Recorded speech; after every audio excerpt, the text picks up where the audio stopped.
Hi எல்லாருக்கும் வணக்கம். Welcome to the fabric studio. இன்றைக்கி வீடியோவில் ரொம்பவே சிம்பிளான ட்ரெண்டிங்கில் இருக்க ஒரு ஸ்லீவ் டிசைன் தான் பார்க்க போகிறோம். பேசிக் ஸ்லீவ் மெஷர்மெண்ட்ஸ் வச்சு கட் பண்ணியிருக்கேன். Lining cloth, main fabric and அதில் இருக்கிற பார்டரையும் அப்படியே எடுத்திருக்கேன். ஸ்லீவோட ஹைட் 9 இன்ச்சு. அதே மாதிரி ஆர்ம் ஹோல் ரவுண்ட் பார்த்திங்கன்னா 8 இன்ச் எடுத்திருக்கேன். ஸ்லீவ் ஓப்பன் இல்லை ஸ்லீவ் ரவுண்ட் பார்த்திங்கன்னா 5 இன்ச்சு ப்ளஸ் 1.5 இன்ச் மார்ஜினுக்காக ஆட் பண்ணி எடுத்திருக்கேன். கீழே இருக்க பார்டர் பார்த்திங்கன்னா இந்த மாதிரி டபுள் கிளாத் எடுத்திருக்கேன். இதோட வித்து 2.5 இன்ச்சு. பார்டரோட வித் கொஞ்சம் அதிகமாக இருக்க மாதிரி எடுத்துக்கோங்க. அது இந்த ஸ்லீவுக்கு ரொம்பவே நல்லாயிருக்கும். ஸ்லீவ் ஓப்பனில் எவ்வளோ லென்த் இருக்கோ அதேவே கீழேயும் இந்த பார்டரில் எடுத்திருக்கேன்.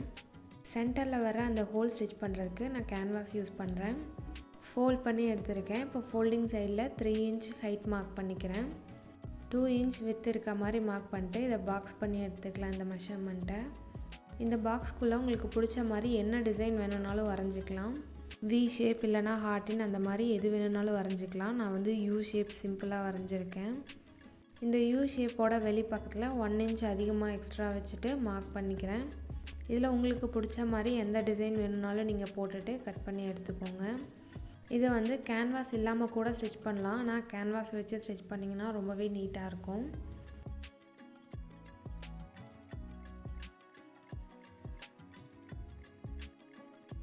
இப்போது கேன்வாஸை கட் பண்ணியாச்சு. இதை லைனிங் கிளாத்தோட ராங் சைடில் வச்சுட்டு லைனிங் கிளாத்தோட சென்டரும் பேப்பர் பேஸ்டிங்கோட சென்டரும் ஒன்றா இருக்க மாதிரி வச்சு அயன் பண்ணி எடுத்தாச்சு.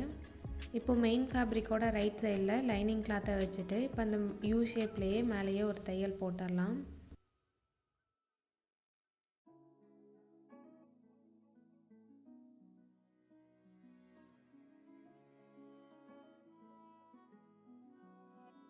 தையல் போட்டாச்சு. இப்போ ஒரு 1/4 இன்ச் மட்டும் கிளாத் விட்டுட்டு எக்ஸஸாக இருக்க கிளாத்தை கட் பண்ணி எடுத்துடலாம்.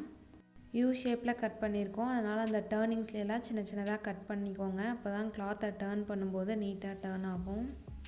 இப்போது லைனிங் கிளாத்தை மெயின் ஃபேப்ரிக்கோட ராங் சைடில் நீட்டாக டேர்ன் பண்ணி எடுத்துக்கிறேன். அடுத்து லைனிங் கிளாத்தையும் மெயின் ஃபேப்ரிக்கையும் ஒன்றா வச்சு அட்டாச் பண்ணிக்கிறேன்.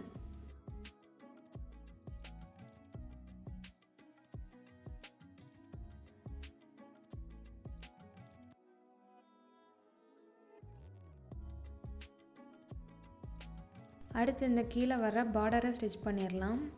இப்போ இந்த பார்டரில் ஒரு சைடில் ஓப்பன் ஏஜஸ் இருக்கும். அதை 1/2 இன்ச்சுக்கு இந்த மாதிரி ஃபோல்ட் பண்ணி அயன் பண்ணி எடுத்துக்கிறேன். இது தைக்கும்போது உங்களுக்கு ரொம்பவே யூஸ் ஆகும். அதுக்காக தான். இப்போ பார்டரில் 2 சைட்லேயும் இந்த மாதிரி 1/2 இன்ச்சுக்கு நீட்டாக அயன் பண்ணி எடுத்துட்டேன். ஸ்லீவோட ராங் சைடில் இந்த மாதிரி பார்டரை வச்சுட்டு அந்த 1/2 இன்ச்சு நம்ம அயன் பண்ணோம் இல்லையா, அந்த க்ரீஸ் மேலேயே ஒரு தையல் போட்டு எடுத்துக்கிறேன்.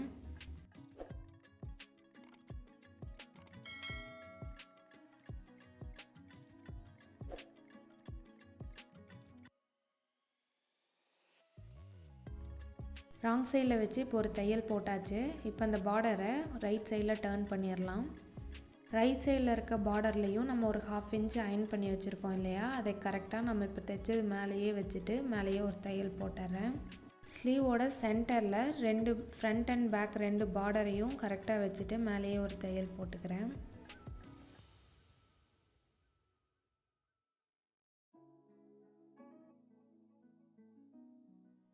இப்போது ஸ்லீவில் பார்டரையும் அட்டாச் பண்ணியாச்சு. எக்ஸஸாக இருக்க பார்டர் கிளாத்தை கட் பண்ணிக்கிறேன். இந்த ஸ்லீவ் டிசைனை இப்படியே கூட வியர் பண்ணலாம். இதுக்கப்புறம் தான் நம்ம வந்துட்டு அந்த சென்டரில் வர பவுவை ஸ்டிச் பண்ண போகிறோம். சென்டரில் வர அந்த பவு ஸ்டிச் பண்ணுறதுக்கு நான் நார்மல் த்ரெட் அண்ட் நீடில் எடுத்திருக்கேன். பார்டரில் ஸ்லீவோட சென்டரை மார்க் பண்ணிக்கிறேன். அந்த ஸ்லீவோட சென்டரில் தான் நம்ம வந்து இப்போ பவு ஸ்டிச் பண்ணணும். இப்போ மார்க் பண்ண அந்த சென்டர் லைன் மேலே ஊசியை வச்சு தைச்சிடலாம். நம்ம நார்மலாக கேப் விட்டு விட்டு மேலே கீழே வச்சு தைப்போம் இல்லையா, ஒரு ஸ்ட்ரைட் ஸ்டிச்சு, அதே தான் போட்டிருக்கேன். இதில் உங்கள் பார்டரோட வித் கொஞ்சம் அதிகமாக இருந்துச்சுன்னா இந்த ஸ்டிச் பண்ணதுக்கப்புறம் ரொம்பவே அழகாக இருக்கும். உங்களுக்கு அந்த சுருக்கம் நீட்டாக வந்திருக்கான்றதை பார்த்துட்டு 2-3 தையல் போட்டு எடுத்துக்கிறேன். இதுவே கீழ் பக்கமாக வச்சு நாட் போட்டோம்னா நம்மளுக்கு பவு ரெடி ஆகிடும்.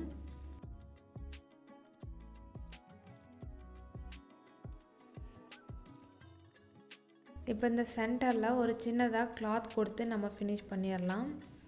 ஒரு 1 இன்ச் வித்து இருக்க மாதிரி கிளாத் எடுத்துகிட்டு அதை இந்த மாதிரி 4ஆக மடித்து அயன் பண்ணி வச்சுருக்கேன். இந்த பவ்வோட சென்டரில் வச்சு பார்த்து எவ்வளோ தேவையோ அதை மட்டும் வச்சுட்டு பேலன்ஸை கட் பண்ணிக்கிறேன். இப்போ இதில் இருக்க 2 ரா எட்ஜஸையும் ஒன்றா வச்சுட்டு மிஷினில் ஒரு தையல் போட்டுக்கிறேன். வேணும்னா கையில் கூட தைச்சிக்கோங்க. பேலன்ஸ் இருக்க எக்ஸஸ் கிளாத்தை மட்டும் கட் பண்ணிவிட்டு இப்போ அந்த எட்ஜஸை வந்துட்டு உள் பக்கமாக திருப்பி விட்டுறலாம். அவ்வளோதான், ரொம்பவே சிம்பிளாக ட்ரெண்டியான நம்ம ஸ்லீவை ரெடி பண்ணியாச்சு. இந்த வீடியோ உங்களுக்கு யூஸ்ஃபுல்லாக இருந்துச்சுன்னா லைக் பண்ணுங்கள், ஷேர் பண்ணுங்கள். மறக்காமல் தி ஃபேப்ரிக் ஸ்டுடியோ சேனலை சப்ஸ்கிரைப் பண்ணிக்கோங்க. தேங்க்ஸ் ஃபார் வாட்சிங்.